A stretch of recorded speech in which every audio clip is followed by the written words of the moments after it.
Wait, what has monsters, mayhem, and music, you might ask? Don't go anywhere, you'll find out. Stay right there.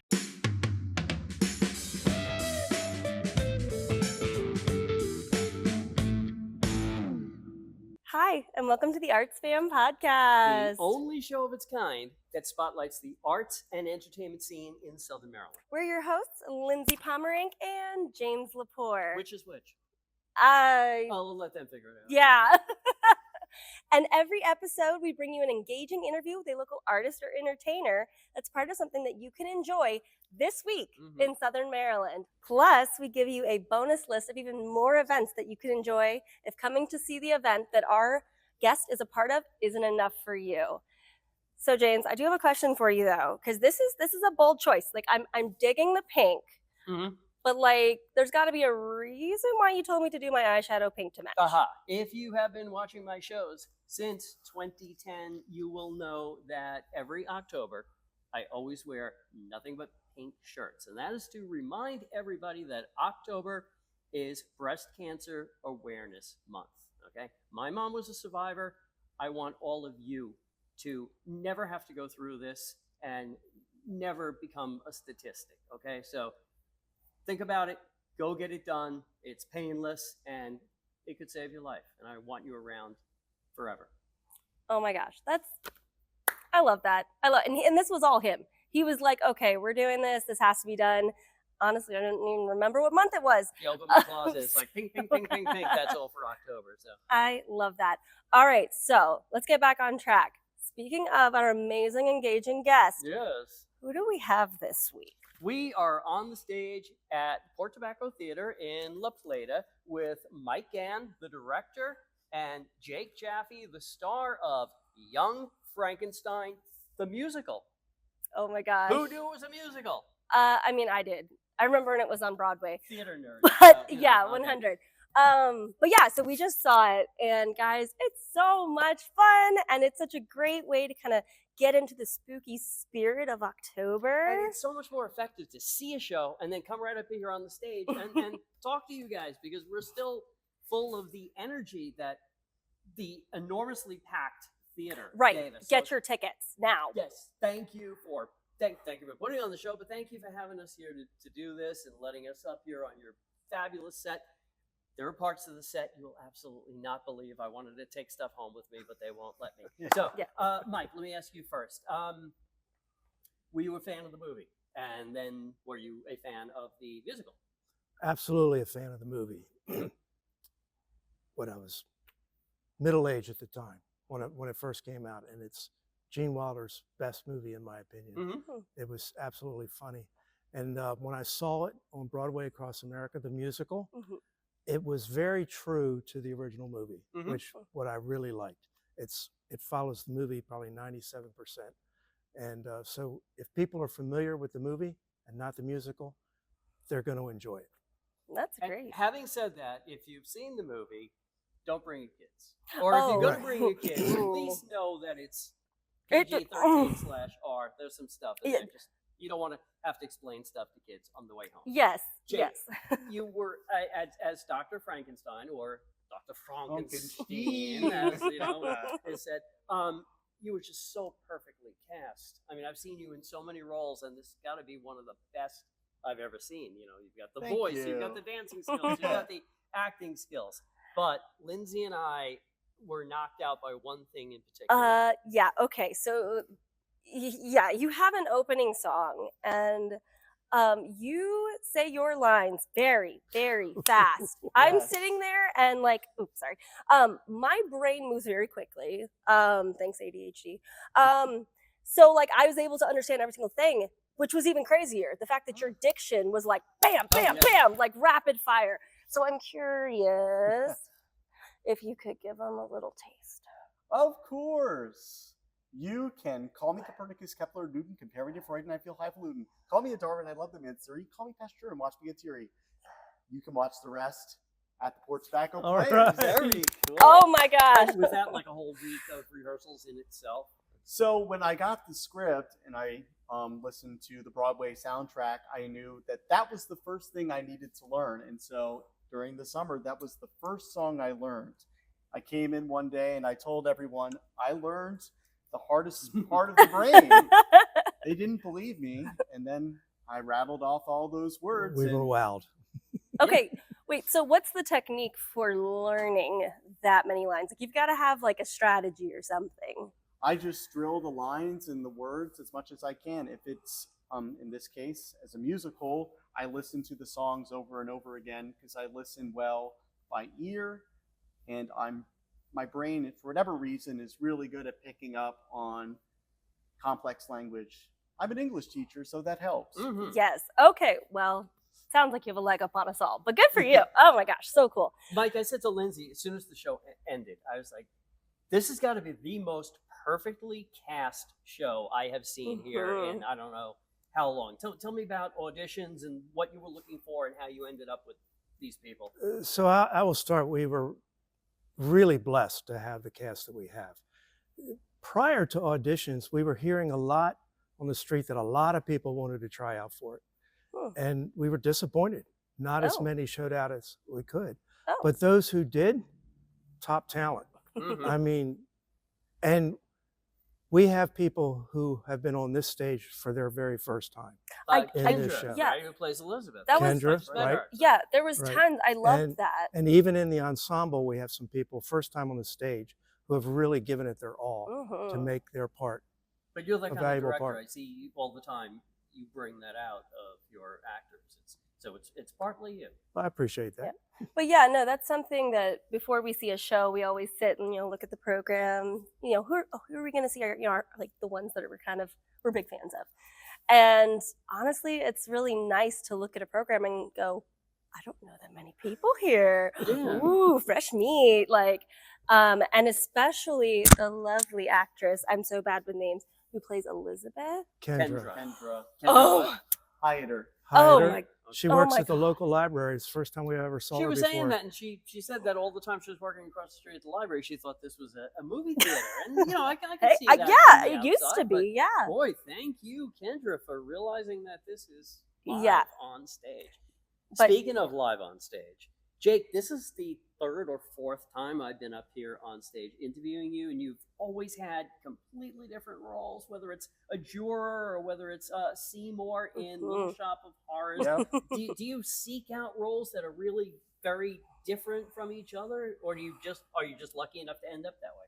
It depends on the show. If there's a show where I know that there's a character I'd like to play, whether it's typecast or not, I'll seek that role. In this particular production, I didn't necessarily audition for Dr. Frankenstein. I just wanted to be in a Mel Brooks musical because Mel Brooks speaks for himself. Well, who doesn't want to be in a Mel Brooks musical? So I actually initially was leaning toward playing Igor, but I suppose Mike saw something in me that I didn't see in myself, and he offered me the role of Dr. Frankenstein. It's the glasses. It makes you look very scientific and everything, right? And Igor was just absolutely a Oh hoot. my God. What a great, who was that actor? Chuck Louis. Chuck DeLuey. DeLuey. I always See, have trouble saying again, his last name. New people, and honestly, if But we he's could- not new to our theater. Oh, he's not. He's done over 100 shows. He lives in Arlington, Oh wow. commutes to this place. What? And it was the only role that he wanted. Right. So that was part of the decision process. We knew it was going to be these two guys to Yeah. play those roles. And when he said he would only accept Igor, Well, it he made it nailed it. easier. He nailed it. So. Yeah, Mike, do you when actors come to for auditions, are you looking for people to match up with certain characters in the show, or are you letting people just read everything and then from that selecting the characters? Well, it differs with the show. This particular show, we had them read various parts, and then we just made a decision from there. Nothing about matching or anything like that. However, we did have a conversation. Both Chuck and Jake are like me, a little bit challenged on the top of the head, follically challenged, right? And the together again scene, we said this would be really great if they could be looking at each other, kind of see themselves in the mirror. Right? Costumes changed that for us. So. Yeah. Anybody who knows me is not going to be surprised that I was absolutely blown away by the tech. So I have to. Yes. I mean, oh my. there is a screen behind us here now, which for whatever reason, we couldn't show you during this podcast, but The projection. yeah, the projection. It's like like watching a movie with live people out front. I don't think I've had a sense of that since like the old days of rock, when you'd go to see Rocky Horror and there'd be people actually on the stage in front of the movie playing the characters. It definitely gave that feel. But there were some scenes, and it changes all the time. There are some scenes that were like just straight out of a movie. I wanted to jump up and run up that staircase. I have a long thing to say about that. Okay. When I first sat down to even consider doing this show, I actually told myself, no, it's all I was thinking about, all this set I mean, it would have construction been would have to happen. madness. Yeah. It would have been crazy. And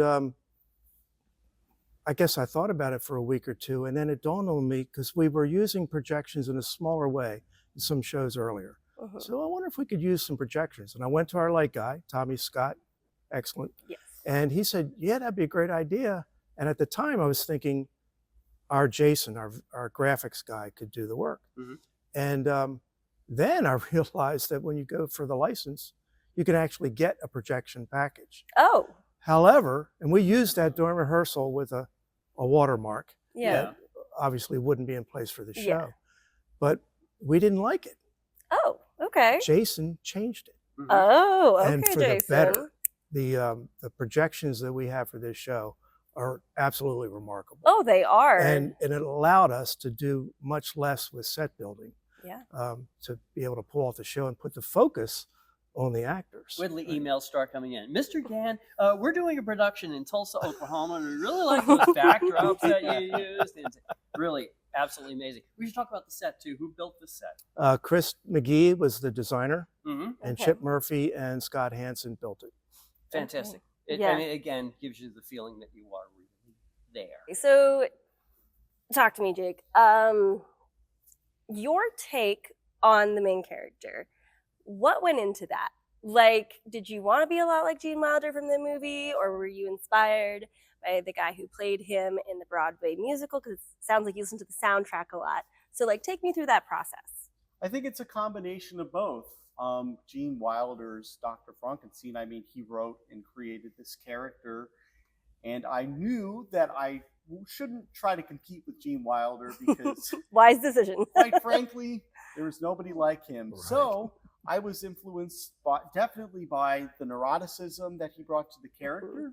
However, I was also influenced by Roger Bart's portrayal of Dr. Frankenstein in the musical Young Frankenstein that aired on Broadway in the late 2000s. So I think that there are definitely elements of both that went into my portrayal. But at the end of the day, the most important thing is staying true to the character and the character's motivations. So I would say at the end of the day, that's my biggest motivation and influence in how I create the character. I was surprised too to see that Mel Brooks actually wrote the musical as well as writing the original movie. But I mean, many years apart, like from 1974 to 2007, I was sitting around thinking, let's bring that back. And Yeah. It's pretty amazing. So, to figure back off of you, let's talk about that. So, this is based off a movie from the 1970s. But clearly, we are not in the 1970s anymore. Wait, we're not? Good, then I don't have to do my math homework when I go home. So, Mike, how did you go about kind of pulling this into the 2020s and Well, making it relevant to the now? I'm actually going to back up even further than Oh, that. okay. When Mel Brooks was 5, Mm-hmm. he was born in 1926. When he was 5 and 31, the original Frankenstein movie came out, and his brother took him to see it. His mother said, "You take him," because she wanted the boys out of the house. Yeah. And he was deathly afraid of the movie. Hmm. So when he decided with Gene Wilder to put the movie together, he wanted to make it as a homage to the original Frankenstein. Mm-hmm. So I was asked when I was doing this, so do you want to make this a homage to the original Frankenstein or to the movie Young Frankenstein? I said, people want to come see Young Frankenstein. Mm-hmm. But we've put some things into this show that are a homage to the original Frankenstein. I'm not going to give those away. Now, as I said, we just saw the show, and we are now in an empty theater. So we better wrap it up, but we can't do it without asking Mike, show dates. When does it run? What are the times? We have one weekend left. next Friday at 8 p.m., next Saturday at 8 p.m. And we have a show Sunday, but we have no tickets left. Ooh, Oh. So if you want tickets, come Friday or Saturday. that's amazing. Awesome. Congratulations Yeah. on all these sold out shows. That's It's great. fantastic. You just get on ptplayers.org. .com. Oh, .com. So PTPlayers. I always get confused. I think NewtownPlayers is .org, PTP is.com. But just go on there and get your tickets, see what's left. You can even pick your seats. It's a whole lot of fun. All right. Well, thank you so much for joining us. Well, thank you. And thanks for the Truly. performance. Yeah, It's it was- absolutely Great great. job. Thank you very much. All right. All right. Well, you guys stay right there because coming up, we're going to give you even more fun things you can do this weekend in Southern Maryland. Stay right there. Welcome back. Oh my gosh. So much fun. I would sit through it again right now if I could, because we had a blast, and again, we're still feeling the high from having just sat down there in the audience and then coming up here to do the podcast. But there's more stuff coming up. If Yes. once you see the show, then you might say, I want to do some more fun things in Southern Maryland. All the spooky So, things. Social Coffee House is now moved into a new building right down in Leonardtown. And You so were there, weren't nice. you? Oh my gosh, it's so nice in there. That's fantastic. And they're also going to have entertainment. So I wanted to tell you that my friend Anthony Panay is playing guitar, singing at Social October 27th from 12 noon to 3 p.m. So 3 hours of music and have some eats and some Yeah. coffee. I mean, it sounds like a great afternoon to me. Next, I have on Wednesday, October 30th, a witchcraft Halloween cruise. Right? How Wow. unique is that? That's at the Calvert Marine Museum, and you'll get to sail on a vintage yacht and obviously wear a costume. And just, guys, it sounds like such a fun adult, Yeah. Halloween. Okay. Everybody knows, huge comic collector. Love Third Eye Comics, which is in St. Mary's in Lexington Park. It's in Mhm. Annapolis. It's all over the place. Saturday, October 26th, and not just Third Eye, but all across the whole country, is Halloween Comic Fest. And if you go into the comic stores, no matter where you are, there is a selection of free comics with the Halloween Comic Fest logo on it. And you can walk in, say hi, see what they've got, get some free comics. Always a ton of fun. There's usually stuff going on like raffles, and it's at all the Third Eye Comics locations, and you'll probably see me there. And we've done, me and my family, we've done the free comics before. And especially if you have kids, it's so much fun. They Oh, get yeah. so excited to get a free comic. So just go Multiple. do it. Yeah. Oh, Usually there's a whole absolutely, yeah. table out, and just one of everything. So finally on my end of things, at Vertical Dance Studio, which is where we were Oh, recently, yes. they are having a Halloween party on Saturday, October 26th at 6 p.m. They're going to have their aerial and pull apparatuses set up so that you can improv and perform on them and just have a good time. Wow. Costumes are encouraged. I guess you get instruction in doing Oh, that too, right? You Maybe, don't have to be. I don't know. Go and find out. Yeah. I mean, the vibe there is just so comfortable and Oh my God, relaxed. they're And so I wonderful. think the word you used was welcoming. Oh, too, right? absolutely. Very affirming and accommodating, and just they're a great studio. And just a side note, I have to say, if they ever do that burlesque, Cirque du Burlesque again, go to see it. I Mhm. had an absolute blast. It was an incredible show. The food was great. The Rex really has a wonderful performance Mhm. space. I mean, maybe it'll be there. I don't know. But I really hope they do it again. Oh, me too. And you All can right. be a performer because now you've learned how to chair dance and pole dance. And Oh, that's cute. oh, yeah. Okay. What do you got? That's it. That's it. Okay. All right. Well, Go to see this show. You Yes. will not be sorry. You'll be laughing. You'll be singing. You'll have a great time.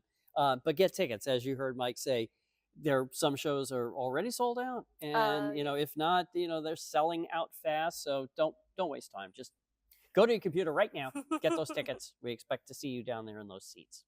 As always, if you like what we do here on the ArtsFam podcast, Send money. or Or you could do what Lindsey says. follow us on all of our socials. All of them. And share this video with a friend. Well, that brings us to the end of this episode. As always, thank you so much, you beautiful human beings, for joining us on the ArtsFam podcast. We'll see you next week. Bye.